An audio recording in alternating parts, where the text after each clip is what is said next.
Welcome into another edition of SE Checks In, presented by First Texoma National Bank. We've got former Southeastern football great Anthony Foster with us. Anthony, what's going on, man? How's it going? How's it going? I'm good. I'm doing glad well. we finally get to talk and talk about what you've done. And so a little bit about Anthony. Like I said, played football here from 2011 and 2014. Two-time All GAC performer, wide receiver. Fifth on the Southeastern all-time receiving list with 2,085 yards, and second with 75 grabs in a season. It was actually kind of funny when you played here. It was between you and Cayman. You got 75, Cayman had 77, and you guys were going back and forth on who's going to set that record. And so that's 1 and 2, and it was pretty exciting to watch. 151 catches in his career. Very productive, 11 touchdowns, awesome player for the Savage Storm. So we'll kind of start there, and from Tulsa, Oklahoma. So we'll start there. You know, what was it like growing up for you? Well, as you said, I did grow up in Tulsa. Mm-hmm. I was a Bulldog. That's where I first got my football ventures from, was being a Tulsa Bulldog. We actually had the opportunity to play together at Union. Yeah, we did.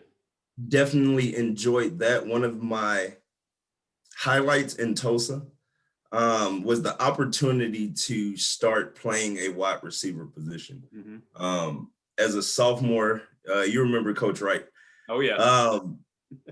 Definitely may have rubbed some people different ways and different things, but I definitely think as a sophomore, my build was built more towards a corner. Mm-hmm. I loved playing receiver. I loved getting the ball, and I think he saw that as well. Mm-hmm. And him allowing me to start there, I think actually helped me start a career as a wide receiver.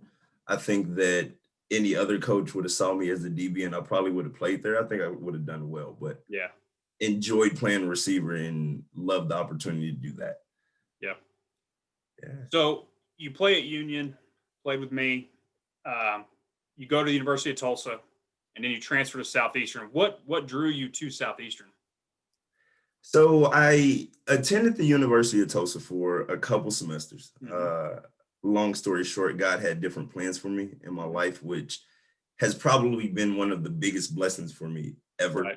Right. Growing up inside of the city of Tulsa, I think my recruitment and some negative things may have drawn me to Tulsa University. Mm-hmm. And being transparent, I hope that my story maybe will help somebody out.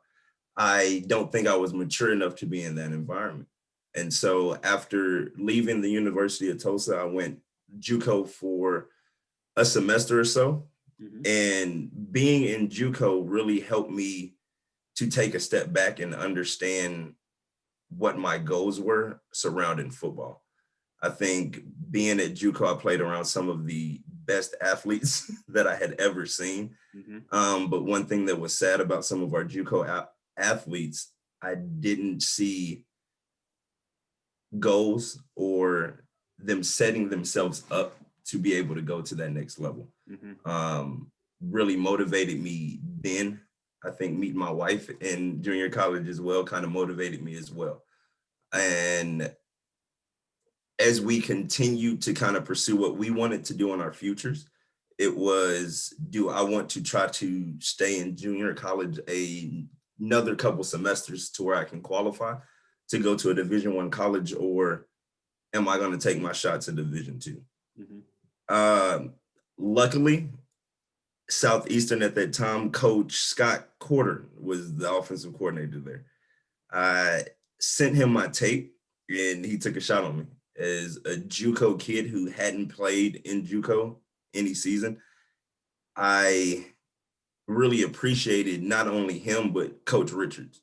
I think it was after coming down, he invited us down. My mom came down. My wife now, she came with me. And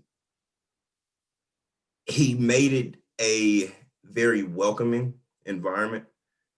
He welcomed my wife and made her feel very comfortable. At the time, she wasn't my wife, but made her feel very comfortable. And so as we thought about it, we knew that Southeastern and Durant was a place where we could grow. and continue my schooling there. So obviously it worked out, two-time all-conference receiver. What was it like playing at Southeastern your first couple years, with Coach Richards and then transitioning to Coach Atterbury? Talk about that and your experiences there and how that changed you as a person and made you realize some things. So my first season there, my current wife, she got pregnant with our first child. Mm-hmm. One thing that I always appreciate about Southeastern, and I think really made me the husband, father, mentor, coach that I am today, is my coaches that were there. Right. Coach Richards was probably one of my biggest mentors, and it had nothing to do with football at all. Coach Richards, as a young father, he helped me out immensely. There were so many times where I would let him know, hey, I'm struggling with this, and just that sit down and advice, or even just that encouragement of, Foster, you're doing a good job and you're doing what you're supposed to. The accommodations that he would make for me. I don't know if you remember, there would be so many times that I would come out to practice early morning, and Dorian would be sitting in the play yard as we're doing workouts. Yeah. And I'd look over and Coach Richards would be holding Dorian in the middle of middle of us running gashers. And it's like, me being able to do something like that helped me be able to play football. I don't know of another university that would have been so accommodating, right, to where at no point did I struggle playing ball and being a father there. And so my early years there, that was probably my biggest takeaway, was the people around me. Coach Ford, Coach Richards, those people really allowing me to grow and be a father, but still be an athlete. That was awesome. Any memories playing at Southeastern come to mind? Obviously I remember a lot of them, being able to play with you and watch you play. I definitely remember watching you do a lot of great things. So like I said, you had 75 grabs in 2013, came and got you by 2, but we had an offense that year that definitely got it done. And so any specific memories or, with your teammates, things like that? Seth, we'd be here all day. I know. We really would. I think too, for me, one of my greatest, I guess, accomplishments and again, it was the support system that we had at Southeastern. My first season there, it was game 2. And this is literally like the first opportunity I really had to play college football. Had gotten redshirted at Tulsa, and again at JUCO, I didn't participate in seasons. First game, I believe I broke 100-yard. Second game, we're right on track to break 100 again, and I blew out my knee. Yep.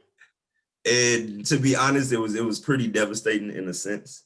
That transition for the next year and a half, right, coming off of an ACL injury, going through another season where you're playing with a brace on and you don't feel the same. Mm-hmm.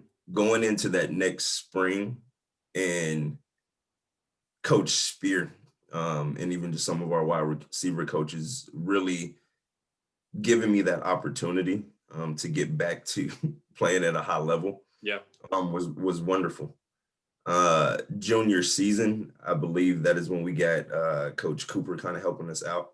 Yep. And going through that all-season program with people like Cayman, who is one of my best friends to this day, really stands out as like that just transition at my time at Southeastern. Yeah. It was a great, if anyone was going to hold that record, I would have wanted it to be Cayman. Right. Cayman is somebody that over summers he would stay at our house and like sleep on our couches and things. And so the relationships that I've built with people at Southeastern in that manner has been awesome. Xavier Smith is one of my best friends. Yep. We talk to each other daily or at least weekly. And so, yeah, those relationships, they last forever. Well, it's interesting you bring that up because if you look at, throughout those years and you've got that core group of guys that you mentioned, as well as, the running backs with Devlin, Ronnie, and all them, like they're all successful.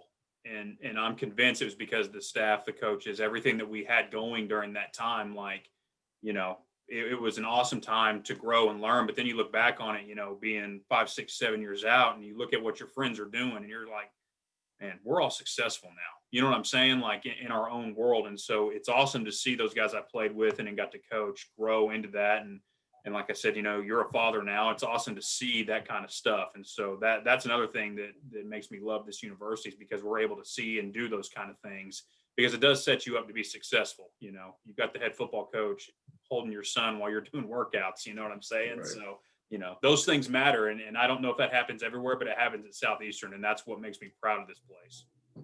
Well, I think that's the thing to point out as well is I believe the coaches were mentors just the same. And what they taught us, Coop would say it all the time. He'd be behind the line because it's not about football. It's about life. I got to be behind the line in life. And teaching us those life lessons and different things, I think has really transferred over outside of football. And so I know that many of us are doing different things that have nothing related to football at all right now. Yeah.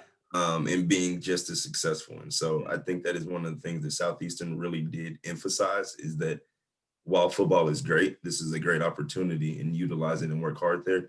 It's so much more than football and utilize what we're giving you to be successful outside of football. Yeah. You hit the nail on the head right there. So you get done playing at Southeastern and you graduate. Talk about what it meant to be a Southeastern graduate and kind of what you got your degree in. So I was in, Coach Wilmoth would probably yell at me if I called it this, a hyper major. So in the health, physical education, and recreation. One of the cool parts about Southeastern, again, it gave me the opportunity to extend my career doing something outside of football. I knew that I always wanted to coach and teach when I was done with football. I didn't realize the route that I would take to get there. So during my senior year, I was required to do some observation hours for the recreation part of my degree. Mm-hmm. The place that I chose to do that at was the Boys and Girls Club there in Durant. Like I said, I was a Tulsa Boys and Girls Club kid, so I was familiar with Boys and Girls Club, but the after school portion of it, not necessarily very familiar with that. I observed there for maybe 6 weeks at the time that I was supposed to, and then kind of got stuck for the last 8 years. Yeah. So it was great. That is where I really realized how much I enjoyed working with children and teens. I enjoyed the mentoring aspect of finding kids that I felt related to me as a child or came from kind of the same situations as me as a child and providing them encouragement and just goal setting. From the Boys and Girls Club of Durant. So after doing those observations, I was actually hired on as the teen director there. And so after working for the teen director there for 8 or 9 months, me and my wife, we transitioned to Kansas City. Mm-hmm. After graduating at Southeastern, which was a great accomplishment. Again, I think that one of the things that allowed me to graduate was the support system that was there. Mm-hmm. I will not act like I am the greatest scholar. I'm a hard worker and will definitely push myself to challenge myself with anything. But definitely my professors inside of the hyper building, some of my professors in the occupational safety building were great supports. And I think being at a university with class sizes like that, where you are able to, I can go walk up to a professor and be like, hey, this is something that I don't understand. I think that really did help me being successful academically. Well, I think too, you said there, the support system here, I remember when I came to Southeastern, the athletic director who's still here, Keith Baxter, said, Doesn't matter. It doesn't matter how you get there, just finish. You know what I'm saying? And that was a big Right. thing. That's true.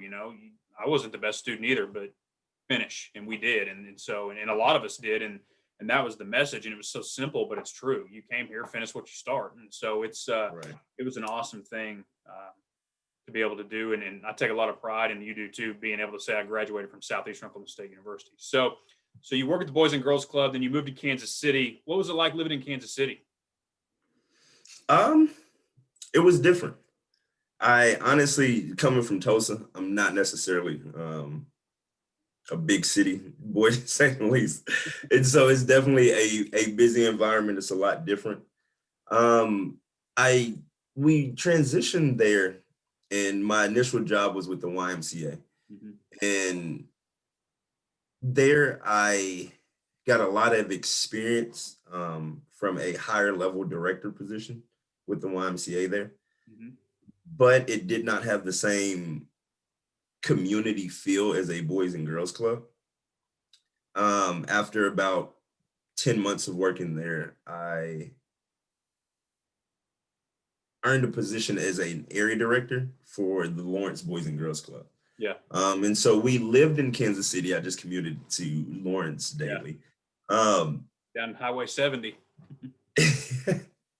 It was a great time in my life, and even just my youth development career.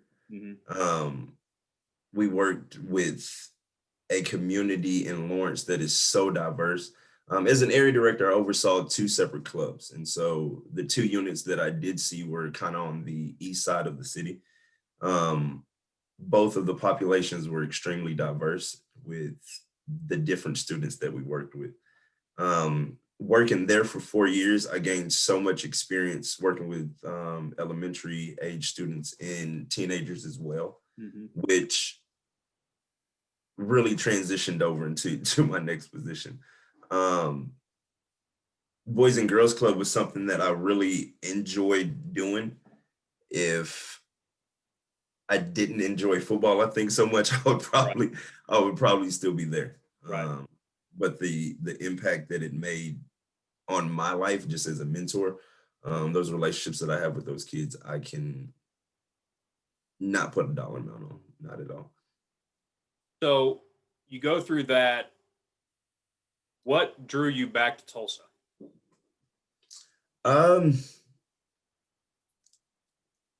That, if I'm being honest, God got me back to Tulsa. Yeah. I loved my Boys and Girls Club job. I knew at some point I did want to coach and teach. Mm-hmm. As you know, a high school coach salary is a teacher salary. Right. One thing that was a blessing was my position in Boys and Girls Club was beneficial for our family. And so I wanted to coach, I wanted to teach. I just didn't know how to explain that to my wife. Yeah. Yeah. And so about this time actually last year, I am now at Will Rogers High School. Yep. One of my mentors growing up is our offensive coordinator here at Will Rogers. He called and was really chatting like, hey, would you want to coach football? I would love to if it makes sense, you know? Yeah. And so really after that conversation, made some things happen. Prayed about it a lot. And honestly, my heart told me that it was fun for us to make this journey. We moved down here officially August. We bought our first home, which is strange. Doesn't my kids go to Jinx? Oh no. Yeah, so oh no. We live in Jinx. My kids are Trojans, but yeah, the transition here, it has been awesome. The thing that I did miss about being home, and I'm probably gonna be overweight by the time we get to Christmas, but I missed home food. Yeah. I really did. I also missed the family environment that comes with smaller communities. Yeah. I love the neighborhood that we live in. Our our children know all of our neighbors, all of their their classmates and things. They play at the park together. And so that is one thing that I love about Tulsa, Oklahoma, is that just that family vibe. It's not as hectic. It's still a big enough city to where we can have everything we need, but Oh yeah. I love being able to slow down and enjoy life, so to speak. So I'm gonna ask you this: what was it like being a Dallas Cowboys fan in Kansas City? Oh, it's tough. My kids are in no way Dallas Cowboys fans. Really? Nope, not at all. They got there pretty young, so they got converted. Yeah. They are diehard Chiefs fans. Yeah. It wasn't as hard because we've not been good that long, so it's not much of a. It's been a while since we've been good, so it hasn't been much of a debate since about 2016. So I'm gonna bring this up again. I love when the Eagles lose and y'all get on Donnie and the Cowboys lose. Donnie fires back. I'm telling you, it's comedy. I love it. Just it's the best. And so, and it's crazy. Growing up in Tulsa is between Kansas City and Dallas. I mean, there's not much difference between the two. So there's a pretty good divide there. And so, I do look forward to watching and seeing what you all do on social media, So speaking of your kids, what's it like, being a father, having two kids? And, I see what you put on social media where one's hitting the other one with a mattress and knocking him down the stairs and things like that, So what's that being like? And now being back in Tulsa where you grew up, how is that? It's fun. If one word just describes like fatherhood, especially now, my kids they're not babies anymore, which makes me feel super old in a sense. I have an 8-year-old and I have a 5-year-old now. Yeah. It's so much joy. I think that was the time in my life that I was able to, and again, taking it back to Southeastern, I enjoy life so much more now living it through them. I get to see them in their joy as they're playing video games or as they're finding out an experiment and they're starting to understand it. And I get so much joy watching my children grow up that sometimes I forget other things. Like it's their life is so simple that I'm able to live it through them. Yeah. And it's fun. It's a great joy. That's huge. So you mentioned you're teaching and coaching at a high school, and I'm going to bring this up. How long has it been since that school, when you took over? How long had it been since they'd had a win in high school? So I'm at Will Rogers High School. This is my first season there. Mm-hmm. One of the biggest issues for so long was the recruitment of players. Yeah. So as you said, it was about 4 years ago, the last time that they had won a football game. Right. One of the biggest issues was retention of our football players. Mm-hmm. After you lose for so long, sometimes so why bother and come out? This year, I think we were able to, through the summer program and just early on, retain enough players to teach them football. Yeah. And with that, we grew some excitement around it. Some others saw success. We pulled quite a few basketball kids out that honestly probably should have been playing football the entire time, but when you don't see successes. Another issue is the coaching turnover. Yeah. The staff we have now, they were there last year, but prior to that, each year there was a coaching change. And so after 6 years of a new coach, each year kids kind of started to lose trust in the program. And so I think that's where it really was at. The coaching staff that is here now, like I said, they did a great job last year prior to me being here, getting kids to come out, retaining them over the summer. And this year we really just taught them how to play football. A lot of basketball kids, a lot of track guys and different things that are natural athletes, but just hadn't had the opportunity to learn how to play the game. We did actually, the first game that we won this year was week 8. We beat Durant. So that's big. it really was. And actually it was funny to see some of my old Boys and Girls Club kids that were so small. They were like elementary age kids then, or just right into middle school, playing on that Durant team. But yeah, no, it was a great win for our school. I think a great win for these boys who worked their tails off. A lot of times I think our numbers can kind of get us beat, our depth in different things as we lose some certain guys in different positions. When your numbers are small, there's really no recovering sometimes. But they're a resilient group of kids who in 3 months I have learned to just love these boys. Like I'd do anything for them. And that's one of the joys of a Tulsa public high school. I think some of the things that I deal with as a coach have nothing to deal with X's and O's on a football field. Right. Teaching these kids to be resilient in life, encouraging them with our schoolwork and being able to be a support for them as they're doing distance learning. And I'm the head of my household because I have a parent who's at work and is needing to provide for our family. Mm-hmm. I think that is a joy that being at a Tulsa public school sometimes gets overlooked. I definitely see that. So in week 8, when that clock hit 0 and y'all won, what was it like? What were the kids like? What were you like? How was that? It was ecstatic. I'll be honest. The anticipation of it,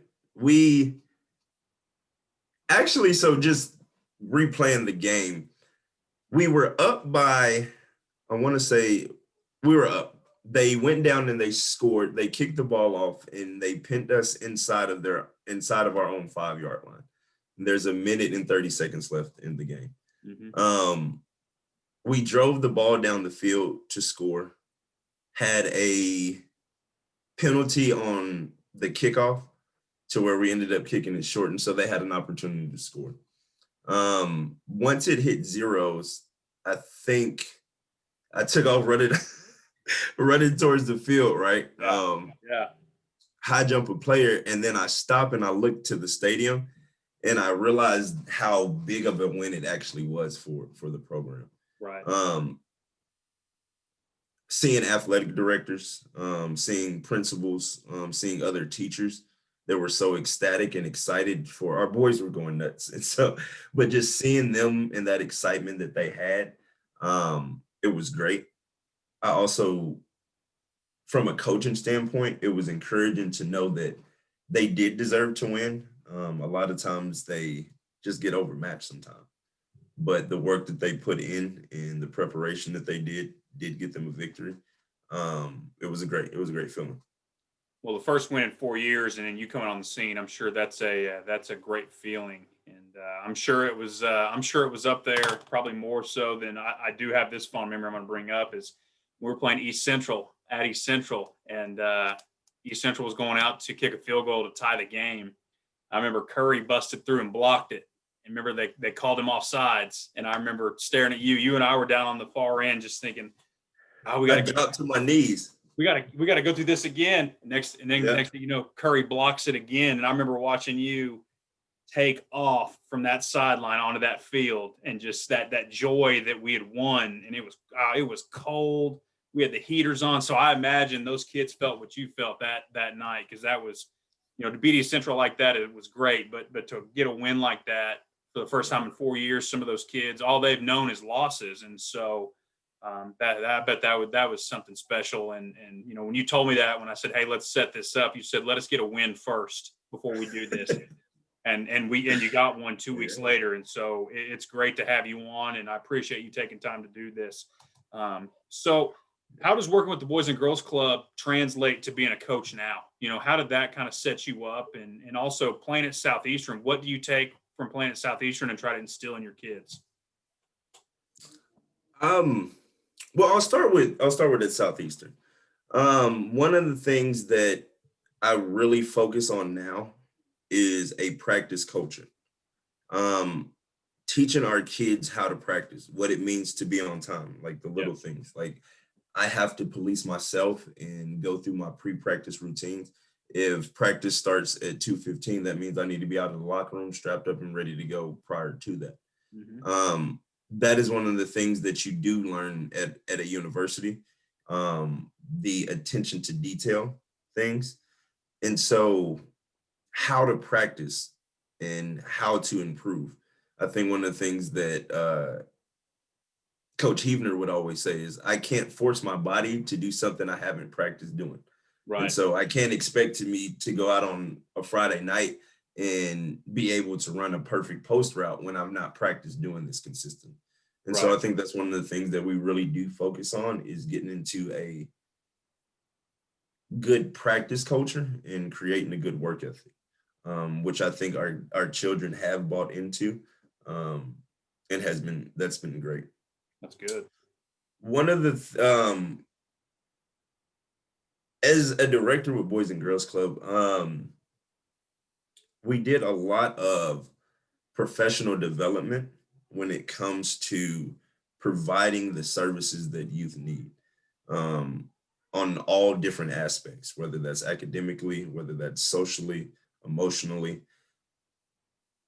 Doing that from a level to where I spend a lot of time researching it. I've spent a lot of time studying and tracking the progress in what is successful with students, what works with students, what doesn't work with students, has been awesome as I get to a smaller level.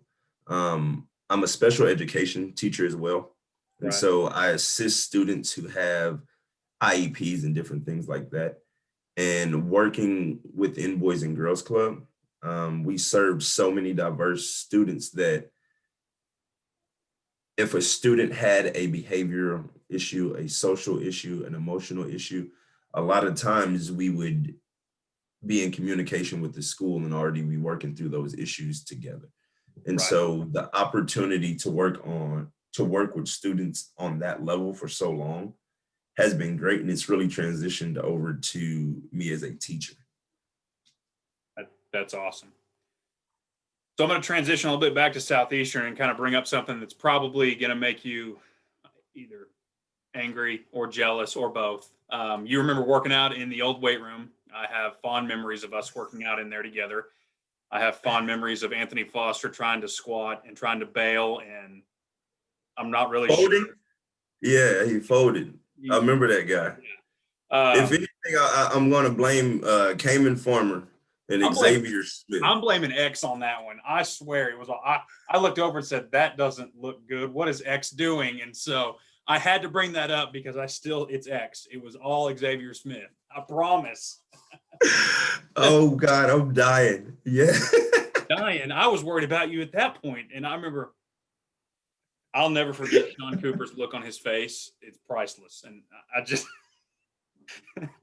I remember after, oh God, X, why'd you let that man fold like that? And he had no response at all. That is great. No, I definitely remember that weight room. Spent a lot of time in that weight room. You got it done. And to go back to it, speaking of Cooper, that weight room we get is where you learn life. Yeah. We spent so much time in his office. Cooper had just had Allie, his first daughter. Yeah. And we would sit there and we would talk about some of our issues with our children.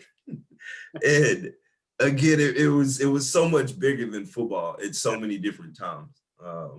I definitely remember that weight room. So we transition now. We've got a new nice and shiny weight room. What do you think about that? I have seen it. I will say that I am a little jealous. Yeah. I really am. I am a little jealous. At the same time, I am excited to see the direction that as a program we are going, and the investment that we are making in our student athletes there.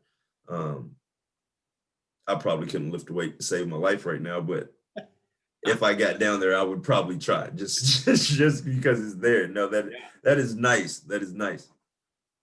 Well, we're super excited about it, being able to fill in the pool and utilize that space and transition that into an area that, we used to not be so proud of our weight room, but we got it done, to now you walk in there and I still don't believe it's real. You know what I'm saying? It's like, this is Southeastern. This is fantastic. And so, the people we had that stepped up to help get that done is fantastic. So we've got that. We've got our turf room, our volleyball venues done. It's it's a fantastic time to be at Southeastern. And so I appreciate you again taking time with this. This has been fantastic. I got one more question for you. What does Southeastern Oklahoma State University mean to you? In one word, opportunity. Yeah. Again, being transparent, my route to Southeastern, it wasn't easy for Coach Richards to take a shot on somebody with just the past that I had. By no means was I a bad kid or had issues in its own right. I think that we all go through times in our life where we struggle with certain things.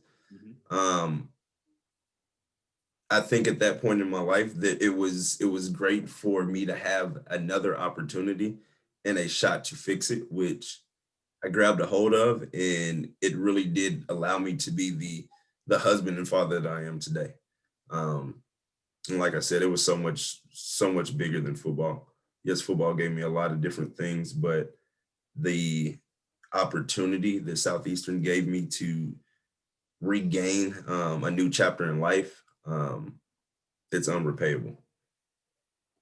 You hit the nail on the head with that one. It's such a special place, and I love hearing everybody's unique story about what it means to them, because it's so different.